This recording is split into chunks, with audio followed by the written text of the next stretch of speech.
Uma boa noite a todas, sejam todas bem-vindas para essa live de hoje. Boa noite, meninas. Bem-vindas. Com este Eu acho, friozinho maravilhoso, né, Elisiane? eu ia falar assim, eu acho que a Elisete está embaixo das cobertas, E tô né? mesmo.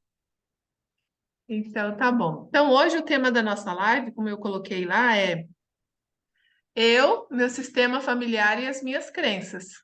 Então, a gente vai estudar sobre isso olhando para o livro da Luz Rodrigues, que eu já comecei a falar numa live anterior, quando eu coloquei sobre a nossa falta de sintonia com a vida e os conflitos sistêmicos, né? Vamos ver se vai aparecer. Aqui, você está vendo aí a capa do livro? Ainda não, tá como se estivesse trabalhando. Ah, ela deve estar carregando, né? Aí sim, agora Ah, tá. apareceu a Ok, página. Ah, sim, agora apareceu. isso. Então, essa é a capa do livro que eu estou estudando, né? Na verdade, eu já li, já reli esse livro várias vezes. E o que eu acho interessante é que ela fala de uma forma bastante didática para quem não conhece, para quem não entende desse assunto. Então, para quem é leigo de tudo nessa questão sistêmica, ela é muito didática, né? E o livro é espanhol, mas é super fácil de entender, dá para traduzir lá pelo Google Tradutor. Então, assim, eu entendo bem com facilidade, né? Aí, eu já tinha falado, então, no começo, eu comentei sobre aquilo que ela trouxe sobre a nossa falta de sintonia com a vida. Tem vários sintomas que a gente tem que demonstram que eu tô com falta de sintonia com a vida, que eu já, inclusive, li na live passada. E hoje ela traz sobre as crenças que a gente pode ter e o que que isso tem a ver com o nosso sistema familiar. Então, deixa eu só tirar a tela aqui. Hoje eu não tenho tela para compartilhar. Eu vou ler uma história bem curtinha da Gabriela, que ela traz como exemplo. Todos os exemplos dela são de clientes dela, né, que estão sendo atendidos por ela. Então ela diz assim, ó, Gabriela é uma doce jovem que anseia por um relacionamento. Ela quer ter um relacionamento e constituir uma família, a família que ela nunca teve. Toda vez que ela conhece um homem, tudo vai muito bem no começo, mas depois de um tempo ela diz para si mesma. Isso é uma conversa interna que ela tem. Todos os homens são iguais. Crença. E aí ela deixa eles antes que ele abandona, que ele a abandona, porque ela escuta uma voz: olha, você deve deixá-lo antes que ele te abandone. No final, ele vai acabar te traindo e te deixando como todo mundo. Vai com cuidado. Então, essas são todas as conversas que ela escuta, né? Aquela conversa interna, o ânimos. Então, ela pergunta assim, a autora pergunta, você se identifica com essa história da Gabriela, né?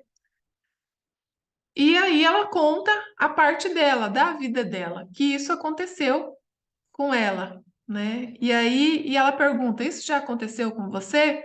De você também escutar essas vozes falando para você tomar cuidado, não necessariamente com relacionamento, mas com outras situações, né? Se você já escutou, por exemplo, se você quer empreender em um negócio, por exemplo, se você está com um projeto, fazendo alguma coisa, de repente com a intenção de apresentar isso, de vender algo, né? Se você já escutou uma voz dizendo que é bom você tomar cuidado, ou que talvez você não é boa o suficiente, né? Então, tudo isso vem das crenças, né?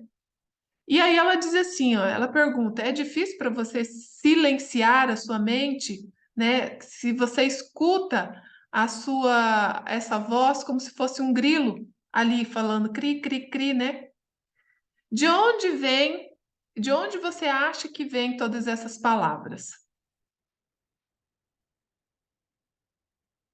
aí ela conta que ela levou muito tempo para perceber que essa voz julgadora que estava dentro dela, ela que isso era da mãe dela, né? E ela demorou muito tempo para perceber que era da mãe dela e também para ela aceitar isso, para aceitar que ela estava captando algo que era da mãe dela, que a mãe dela tinha transmitido isso para ela, que ela se recusava, na verdade, a admitir isso.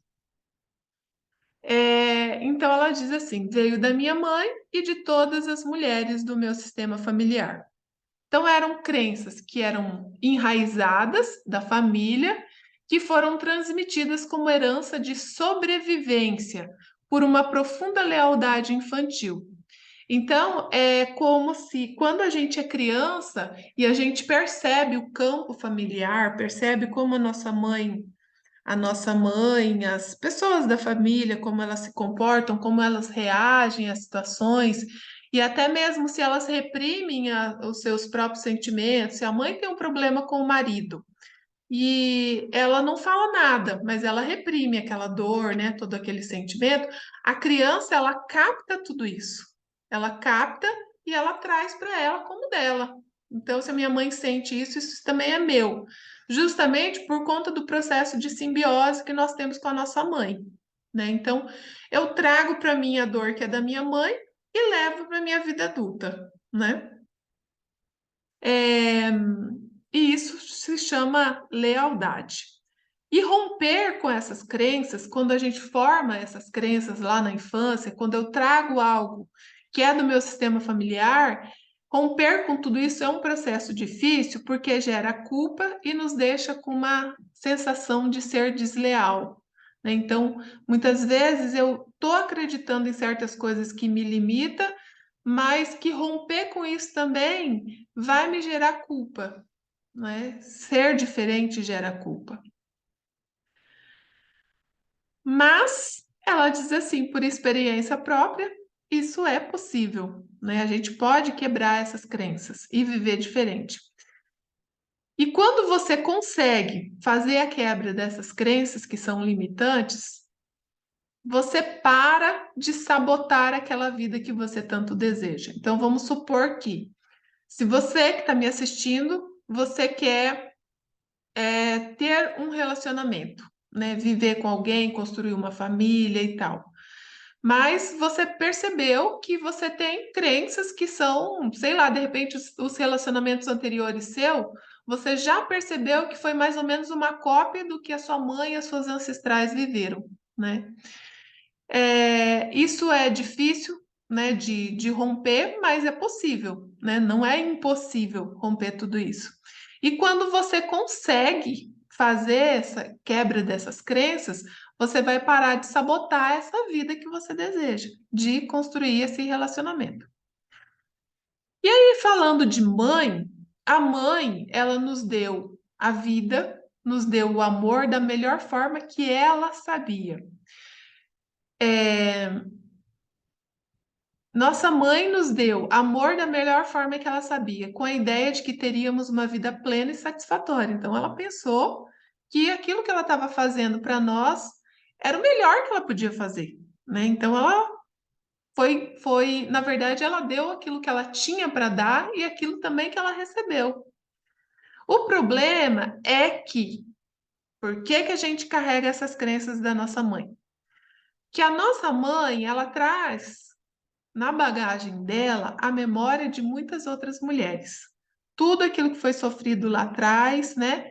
Aquilo que as mulheres sofreram com os maridos, foram submissas, foram traídas, mulheres que perderam seus maridos até por conta de tragédia, de mortes, né? De guerras. Então, a nossa mãe traz tudo isso das outras que viveram, no passado. E se elas sofreram, então, traição, por exemplo, né? Se sofreram com esses maridos, seja lá de qual forma que foi, elas sofreram muita rejeição e exclusão. Então, elas se sentiram rejeitadas e excluídas. Então, isso ficou nessa mulher, nessa mãe. E por esse motivo, ela, a forma com a qual ela nos criou, demonstra que ela não teve uma força emocional para sustentar e criar os próprios filhos de maneira saudável, como nós gostaríamos. Por isso que nós idealizamos, muitas vezes, uma mãe que fosse um pouquinho melhor do que a nossa mãe é. Por isso que a gente muitas vezes tem uma reclamação interna da nossa mãe, né? Que demonstra que existe uma falta, faltou algo na minha infância que a minha mãe não me deu. Faltou carinho, faltou atenção, faltou, enfim, né? Eu atendendo, eu vejo quantas pessoas reclamam. Ah, minha mãe nunca foi de pegar a gente no colo, dar um carinho, falar alguma coisa, uma palavra, um eu te amo. Por quê? Olha a história dessa mãe no passado e de todas as suas ancestrais. Será que ela realmente tem condições? Ela tinha condições de fazer isso, né? De dar todo esse carinho? Então, ela não teve essa força emocional justamente porque ela trouxe toda essa bagagem das suas ancestrais. Algumas mães foram inspiradas por papéis masculinos de força, né? Aquelas mães que tiveram que colocar a mão na massa para sustentar a casa, para trazer dinheiro para casa, né? Para trazer o sustento mesmo. Então, elas foram inspiradas por papéis masculinos, ambição e poder para se considerarem valiosas, reprimindo o seu lado feminino de carinho, de cuidado amoroso e passando para os seus filhos uma ferida transgeracional de luta e negação da sua verdadeira essência. Então, muitas mulheres, pelo fato delas terem que sustentar a casa, ou porque elas perderam o marido, tanto porque o marido trocou, foi morar com outra, ou porque o marido morreu, né? E aí elas ficaram sozinhas, tiveram que trabalhar, porque precisava comer e dar comida para esses filhos. Então elas começaram a ter ficar muito na energia masculina, né? E por conta disso, elas perderam a sua verdadeira essência feminina. E aí elas não tinham mais essa coisa do carinho, né, de dar essa atenção, que é uma coisa feminina, né? Quando você sente carinho, demonstra, a demonstração de carinho, de amor, é da energia feminina. Um homem, quando ele ama o seu filho, quando ele demonstra amor e carinho, ele também está acessando a energia feminina, né? Então, por isso, muitos de nós não recebemos, então, o carinho que nós gostaríamos de ter recebido da nossa mãe. E é por isso que muita gente reclama, né? Consequentemente, nós crescemos, então, com um sentimento de culpa, que é a personificação da dor da nossa mãe. Olha só. Então, a gente, ao mesmo tempo que eu sinto que faltou carinho, que faltou amor por parte da minha mãe, eu também capto aquilo que é dela, a dor dela, e trago para mim. Então fica assim um empilhamento emocional, um monte de coisa. Eu não sei o que que é meu, o que que é da minha mãe, tudo se mistura. O que que é meu? O que que eu realmente sinto, né? E o que que é da minha mãe? É uma decepção que não é pelo que somos, mas pelo que ela é. Nós crescemos tentando justificar a própria existência, uma existência cuja realidade psíquica nunca foi reconhecida, porque a gente nunca parou, muitas vezes, para reconhecer o que a gente está sentindo. Nós nunca demos importância, nós temos o hábito, desde criança, de passar por cima daquilo que a gente sente, né? A gente só vai perceber o que a gente sente realmente quando nós estamos já com problema de saúde, né, que está prejudicando a nossa saúde do corpo físico, e aí a gente pode perceber quando a gente vai atrás de alguma terapia, né? A gente pode perceber que aquilo é de um fator emocional que está criando tudo aquilo. Se a sua mãe não está satisfeita com ela mesma, é difícil para ela estabelecer um contato real com você ou para que o vínculo entre vocês seja saudável. Então, pelas questões da sua mãe, se ela não está bem consigo mesma, né, vai ser bem difícil dela ter um bom relacionamento com os próprios filhos. E aí a sua alma infantil assume uma das seguintes atitudes: sentir-se culpado pela infelicidade da sua mãe. Então, essa também é uma crença que você pode até anotar aí para você depois fazer a liberação dessa crença. A minha mãe é infeliz e eu sou culpada. Muitas pessoas têm essa crença. A minha mãe é infeliz e a culpada sou eu. E aí, por conta disso, olha o que nós podemos fazer. Nós vamos nos sabotar, sabotar a nossa felicidade, a gente pode sabotar os nossos projetos, sabotar os relacionamentos. Aí eu não dou certo no relacionamento. Por quê? Porque eu me sinto culpada porque minha mãe não foi feliz. E eu não me dou permissão para também ser feliz. A gente não se dá permissão, é uma coisa inconsciente que dirige nós, porque existe essa crença de que a minha mãe é infeliz e eu sou culpada. Então aí eu posso buscar cumprir todos os desejos que não foram realizados pela minha mãe. Eu posso viver a minha vida me autocobrando demais, aquela autoexigência excessiva, buscando a perfeição, aquela pessoa que é muito perfeccionista, né? Com desejo de quê? De agradar essa mãe. Eu preciso fazer algo que deixa ela feliz. Só que você pode fazer o que for, que a sua mãe tem as questões dela que vieram lá de trás, não é com você. Então, não adianta você fazer e tentar cumprir os desejos e expectativas dela, que não vai satisfazer ela e não vai fazer ela feliz, porque não é com você, e sim com ela mesma. Então, ela diz assim: encher-se de ressentimento e rancor com a mãe e com a vida que ela te deu, né? Ah, tá, porque antes ela diz assim, ó, não adianta você se encher de ressentimento e rancor com a vida que ela te deu, né? Com a forma como ela te tratou, né? E culpar a sua mãe de todos os seus males com reclamações, indiferença e agressão. Seja qual for o caminho que você decide assumir para proteger a sua psique, é profundamente traumático e te leva direto ao sofrimento.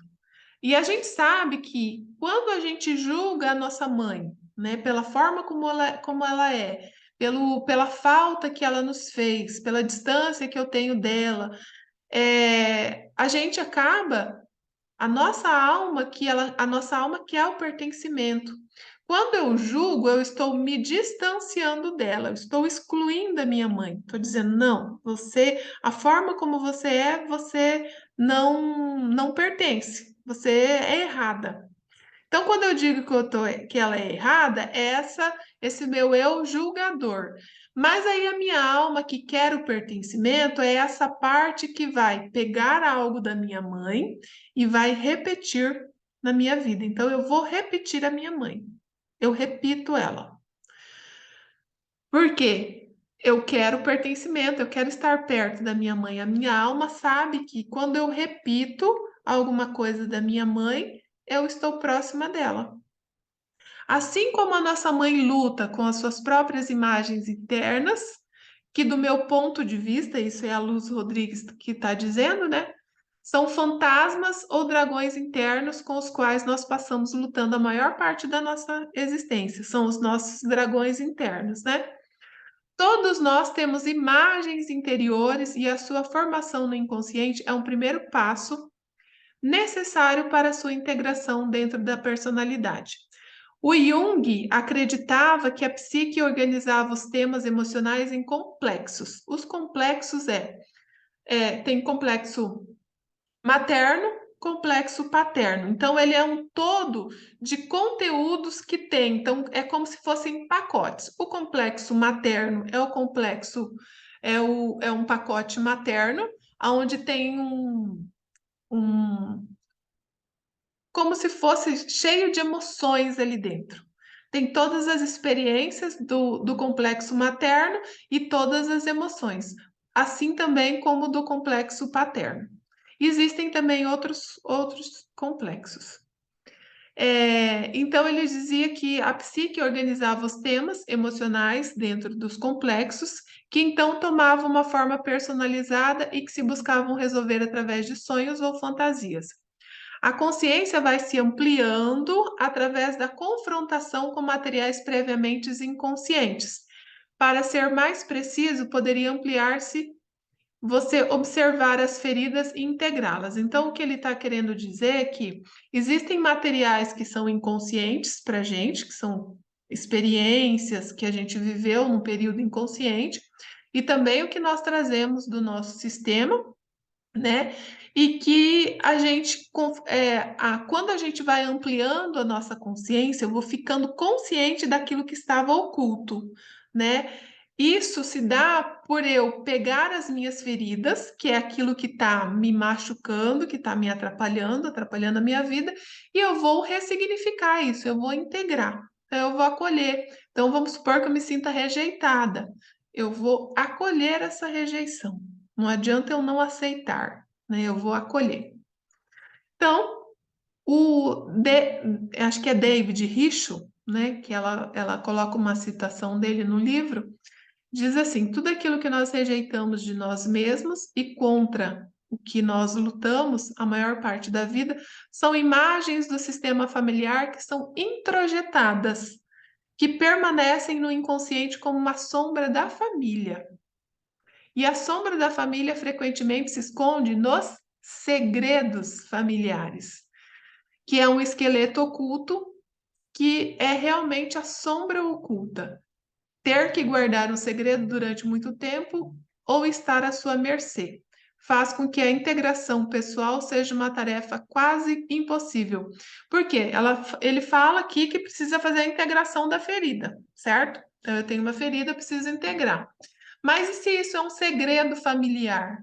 Se a minha ferida veio de um segredo, como a gente já observou em várias constelações familiares, que a pessoa traz um tema e o tema dela está ligado a um segredo. Então, aí o segredo ele não é revelado. Em algumas situações, sim, é revelado na constelação familiar. E essa pessoa que vê o segredo revelado, ela tem que respeitar esse segredo. Ela tem que dizer para o dono do segredo, por exemplo, eu respeito os seus segredos, né? Eu respeito essa parte da sua história. Porque muitas vezes os segredos, eles aconteceram alguma coisa que foi muito escandalosa no passado, né? Vamos supor, um homem que teve um relacionamento com uma empregada doméstica e dali teve um filho. E aí todo mundo quis esconder esse fato, né? Não podia, ninguém pode saber, imagina. Então isso ficou como se fosse uma coisa escondida. E aí hoje uma pessoa que é o descendente dessa família, ela começa a ter alguns problemas na vida dela. E aí quando ela vai, leva isso para a constelação descobre, né, e traz isso à tona. Nem sempre os segredos vão conseguir ser revelados lá na constelação. Tem vezes que a pessoa que traz o tema, ela não sabe o que aconteceu. E tá tudo bem. O importante é eu dizer sim para esse segredo, eu dizer ok. Então eu acolho e respeito esse segredo, para que a pessoa pare de rodar esse padrão na vida dela. Então essas sombras elas se projetam para fora em forma de complexos. E o mesmo Jung postula que um complexo se mantém em posição de espera, com uma grande carga emocional contida, esperando para ser detonada na menor oportunidade. Então, dentro desse complexo tem cargas emocionais, como eu já falei, e ela fica esperando, principalmente quando não foi revelado isso, quando essa ferida nunca foi vista, ela nunca foi sentida, ela fica esperando algum momento para esse gatilho ser acionado. E aí é quando a gente tem aqueles problemas que a gente não sabe como que isso apareceu, né? Como que de repente comecei a ter esse tipo de problema.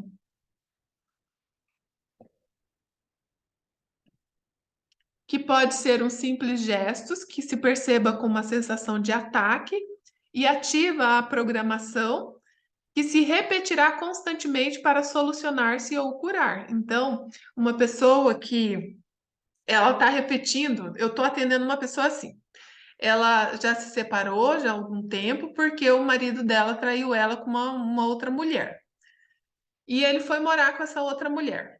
E aí, agora, depois disso, já tem acho que uns 3 anos dessa separação, ela já teve vários relacionamentos e ela percebe que o padrão é sempre o mesmo. Ela se apaixona, tá tudo bem, tá tudo legal, né? De repente, a pessoa para de falar com ela. E aí eu perguntei: o que que você sente? Eu me sinto rejeitada, né? E ela chora, isso dói bastante para ela. E ela falou assim que por mais que o marido dela, o ex, né? Ele traiu, né? E foi morar com a outra, que o relacionamento já não estava legal, já estava insuportável. Mas mesmo assim, mesmo que ela talvez tenha tido intenção também de se separar, que já vinha pensando nisso, mas que ela se sentiu rejeitada por ele. E que houveram algumas situações na infância dela onde ela se sentiu rejeitada pela mãe, enfim, né? Várias situações onde ela conta que se sentiu rejeitada. Então, isso quer dizer que dentro desse complexo dela, existe essa carga emocional por conta da rejeição, e que enquanto ela não resolve, não aceita essa rejeição, não ressignifica isso, ela não consegue parar de viver esses padrões onde ela vai estar sempre se sentindo rejeitada. Por isso que ela já teve vários relacionamentos depois dessa separação e todos eles têm o mesmo padrão, que é o de rejeição. É, O mencionado anteriormente justifica o excelente resultado das constelações familiares porque eles projetam para fora essas imagens previamente interiorizadas ou introjetadas para ser observadas pela pessoa que, ao acessá-las, a consciência pode transformá-las. Que é o que eu acabei de dizer que eu tenho a imagem que é do meu sistema familiar, de crenças que são de mulheres que foram traídas. As mulheres no meu sistema foram traídas, certo? Então eu tenho isso dentro de mim. Então eu caso, vou viver com meu marido e sou traída por ele. Ou posso viver vários outros relacionamentos e eu sou traída.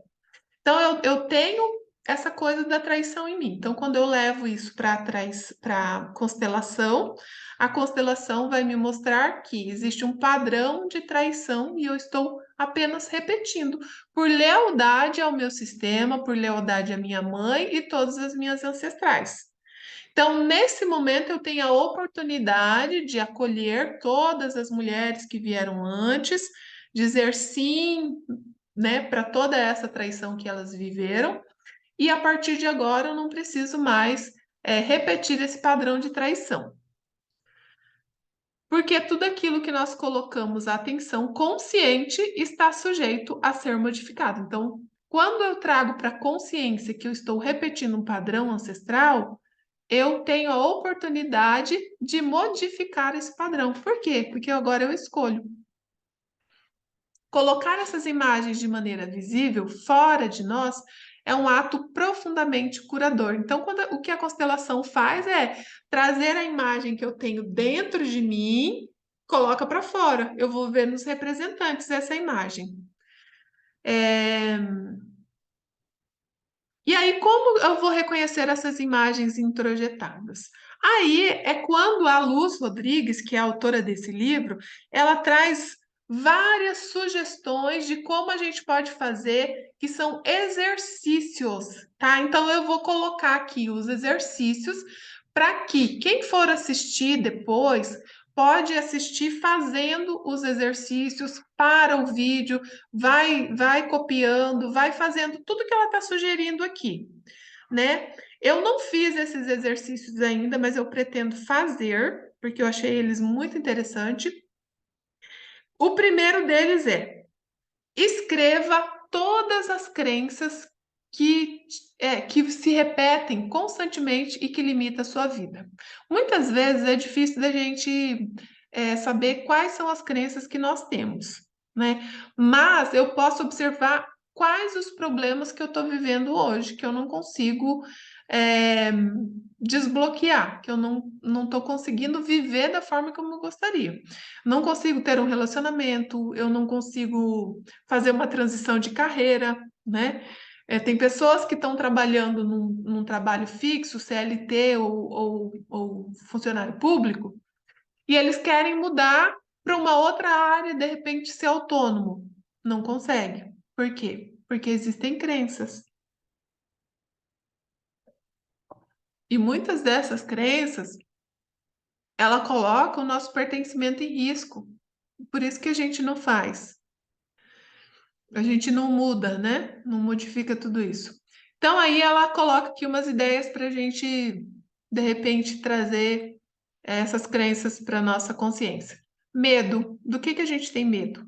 Então, eu posso anotar, eu tenho medo de. Tenho medo de ser rejeitada, tenho medo de falar em público, tenho medo de. Vai colocar todos os tipos de medo que você tem. Então, escreve.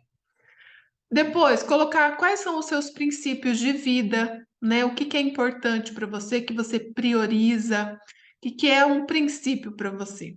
E as regras que você coloca para sua vida, quais são as suas regras, né? É aquilo que você não troca por nada, o que é mais importante, o que é inegociável para você, né? Então você escreve, né? Porque a partir dos seus valores, das suas regras de vida, a gente pode descobrir muitas crenças que nos limitam. A ideia é que a gente possa juntar tudo isso com aquilo que os membros da nossa família pensam. Porque a partir de todo esse trabalho, eu posso observar como que os membros da minha família pensam, né? Quem que dizia essas frases quando você colocar aí os seus valores, os seus princípios, as suas regras de vida? Como que é para você, né? Você vai vir na sua memória algumas frases suas, aquilo que você diz para você mesmo. Quando a gente diz assim, eu sempre faço tal coisa, porque eu tenho que fazer assim, assim, assado, senão não tá bom para mim. Então, a gente tem essas regras que a gente mesmo coloca. Eu nunca faço isso antes disso. São regras. Quem que dizia essas mesmas coisas que você diz? Quem que é assim no seu sistema familiar? Então você vai observando, vai colocando o que você diz para si mesmo e como quem da sua família também diz. Que realidade essas pessoas que você identificou que diziam essas frases, que realidade elas criaram a partir dessas crenças ou valores? Qual que é a realidade delas? Como que é a vida delas? Observa. Que crenças vêm da tua própria experiência, né? Da sua própria vivência, sem ser do sistema familiar? Quais são as suas próprias crenças? Você pode observar isso a partir dos seus medos, né? Do que você tem medo? O segundo é realiza um estudo psicogenético para aprofundar nas dinâmicas relacionais existentes. As crenças que marcam gerações inteiras, se criam a partir de lutos abertos, né? Aquelas coisas que aconteceu alguma coisa triste, mas aquilo não foi sentido, não foi vivido. As pessoas reprimiram e deixou, né? Ficou um luto não elaborado. Acontecimentos dolorosos que mudam a família para sempre, como mortes, divórcios, ruínas, né? Falências, perdas de terras, abandonos, enfermidades, gestações. Portanto, é indispensável aprofundar nelas porque te levam a um destino que não é seu, não é seu.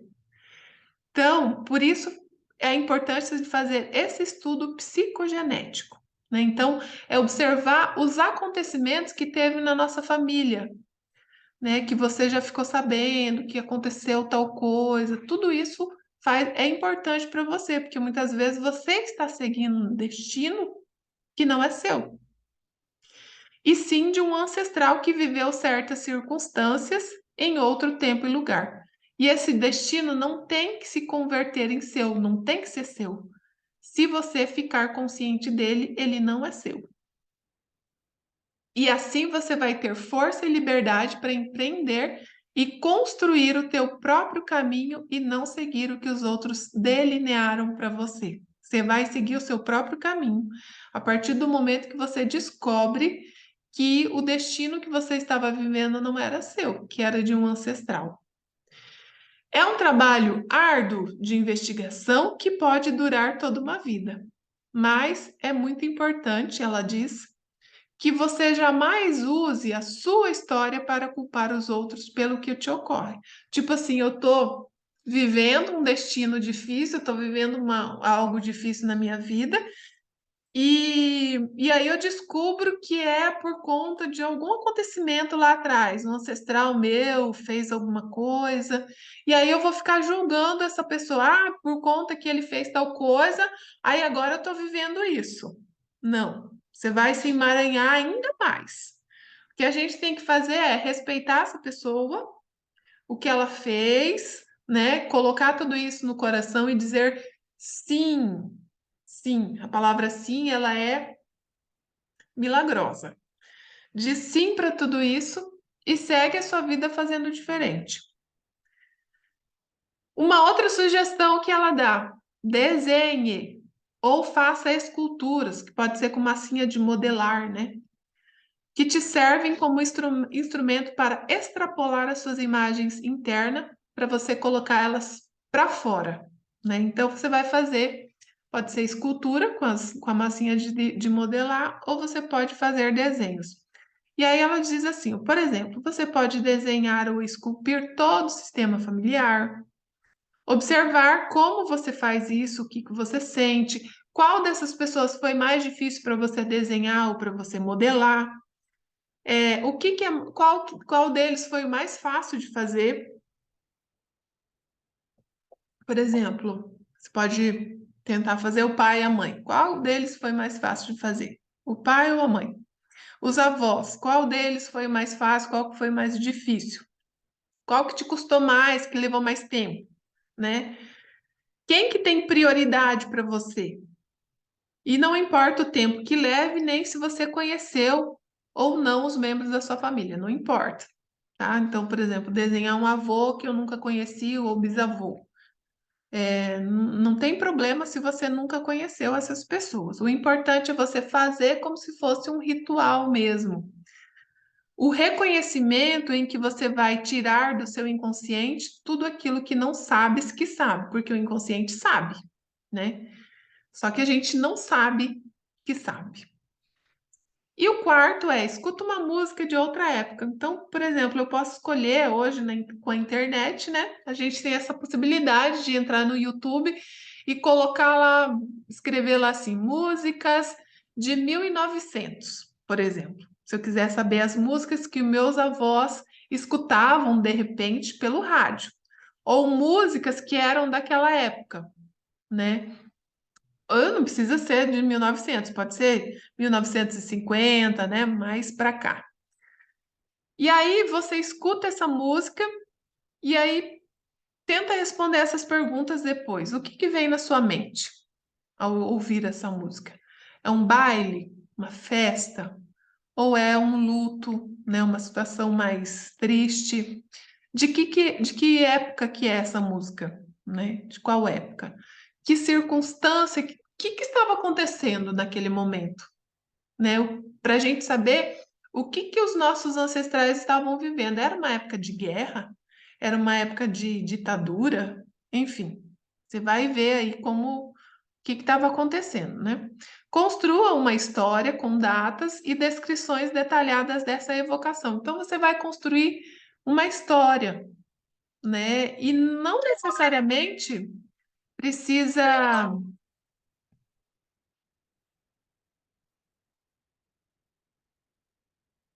Peraí, que tem um marido ligando.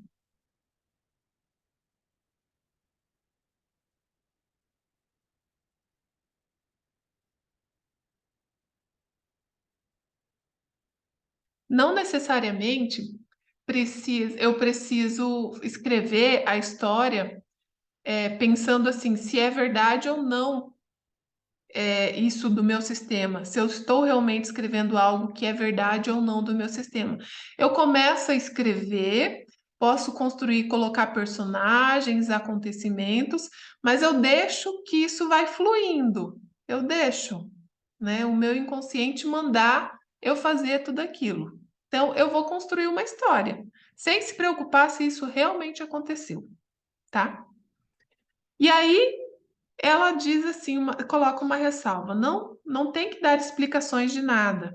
No momento que menos espera, alguém da sua família vai te contar algo do tema ou aparecerá uma foto onde você vai ver refletida essa imagem que surgiu da sua criatividade. Então, olha só, você está construindo aí um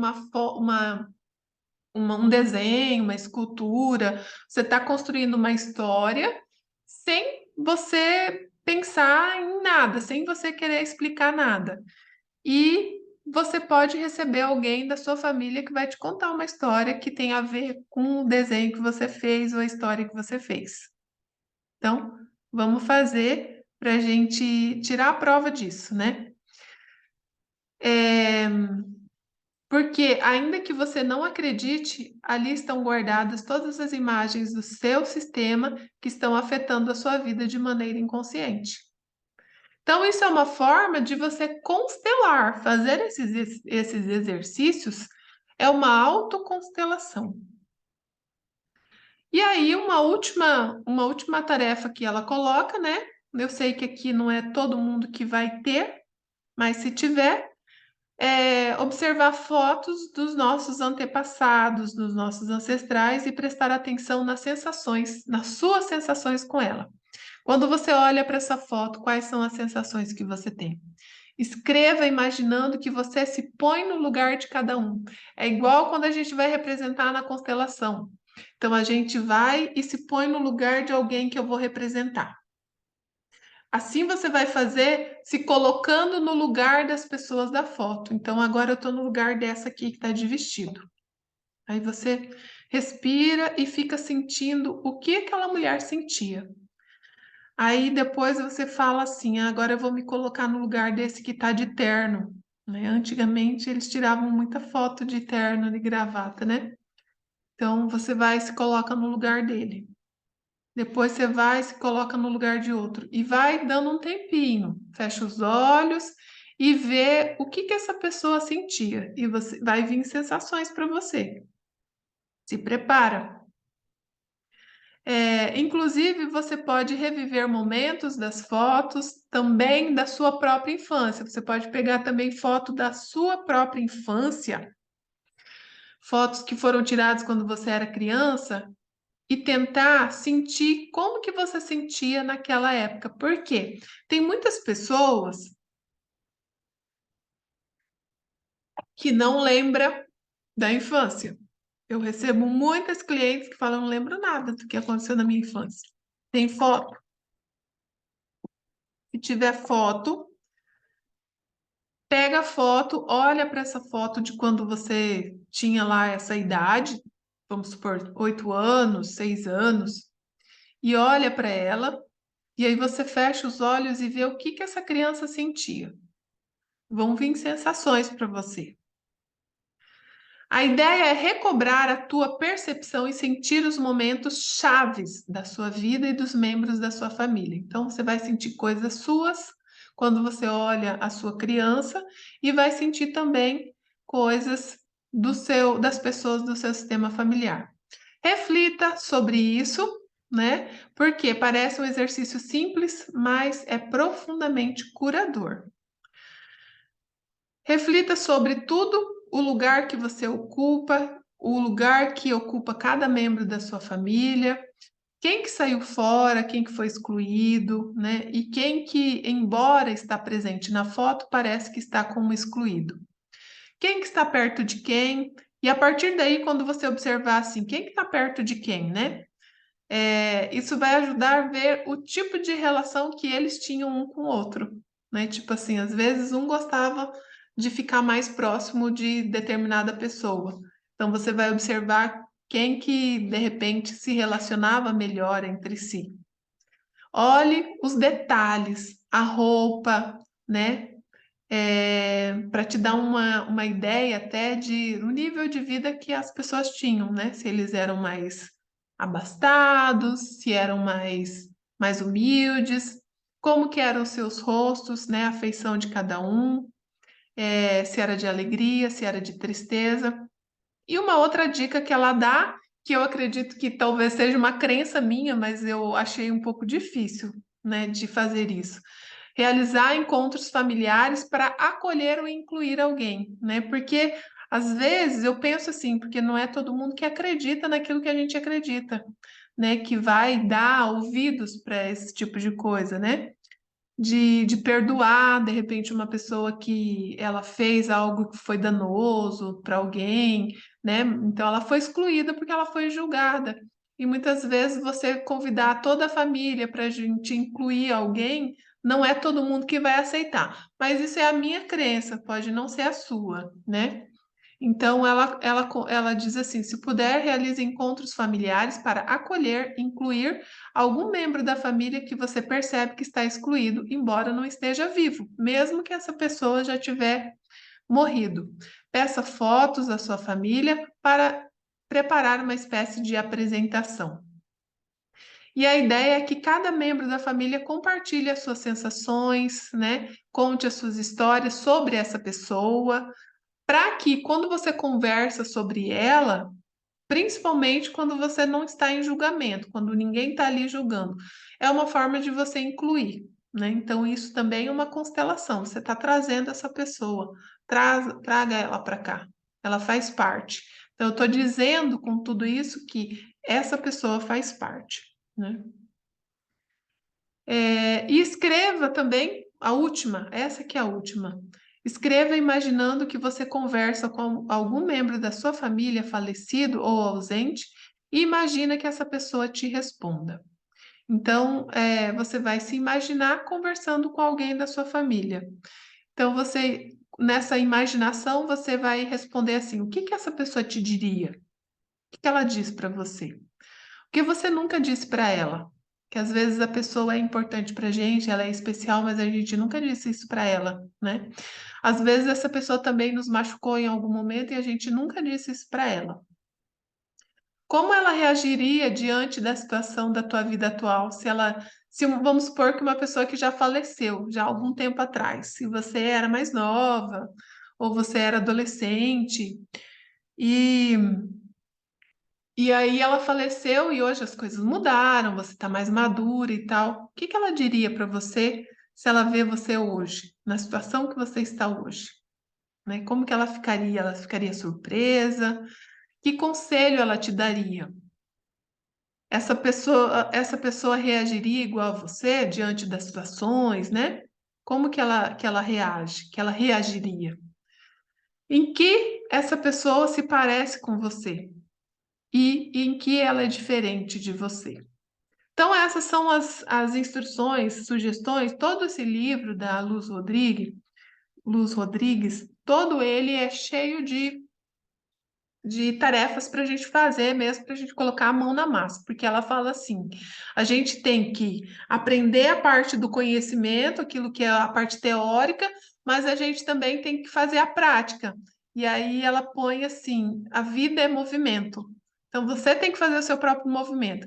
Então a gente não precisa ficar só esperando ter um problema e buscar fazer uma constelação com o terapeuta. Eu posso fazer a minha autoconstelação seguindo essas sugestões que ela dá no livro, tá? Então, se alguém quiser topar fazer, é só você ir parando o vídeo e ir respondendo, fazendo seus desenhos, fazendo suas esculturas. E aí? Elisiane, Hum, essa exercício que ela fala de você incluir em família, a minha professora de astrologia sistêmica também deu a ideia assim da gente um exercício sistêmico muito legal, hum, é, é você na época do Natal montar sua árvore de Natal e colocar o nome. das pessoas, sabe? Ali na bolinha de Natal. Ah, É, muito legal. é. E também você convidar aquela pessoa, ou que você está magoado, ou que ela te magoou, como você citou aí, é Hum, também convidar ela para um café na sua casa. Convidar, sim, fazer um café sim. como se ela fosse uma convidada especial, né? Mesmo que ela não esteja presente, né? E falar tudo que você tem para falar, e eu respeito seu destino, faço diferente, me perdoa, sei lá, sabe? Uhum. Depende da situação também, né? Então, convidá-la para um café, colocar uma cadeira ali, colocar o nome da pessoa ali, né? De um antepassado seu, talvez, e aí falar tudo que você tem para falar. Nossa, muito interessante. Ótima dica. É, achei bem Mais uma legal. que as pessoas que vão assistir podem fazer também, né? Uhum. Sim, claro, com certeza. Maravilha.